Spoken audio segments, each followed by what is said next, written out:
بسم اللہ الرحمن الرحیم۔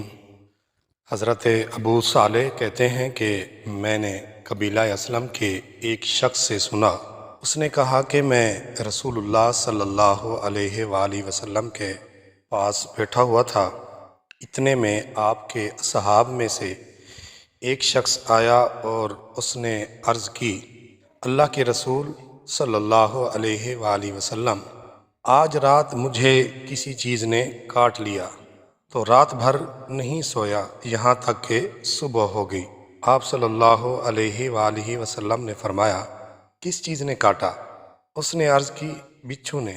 آپ صلی اللہ علیہ وآلہ وسلم نے ارشاد فرمایا، سنو، اگر تم شام کو یہ دعا پڑھ لیتے تو انشاءاللہ وہ تم کو نقصان نہ پہنچاتا، اور وہ دعا یہ ہے، اعوذ بکلمات اللہ التامات من شر ما خلق۔ میں اللہ تعالیٰ کے کامل کلمات کی پناہ چاہتا ہوں اس کی تمام مخلوقات کے شر سے۔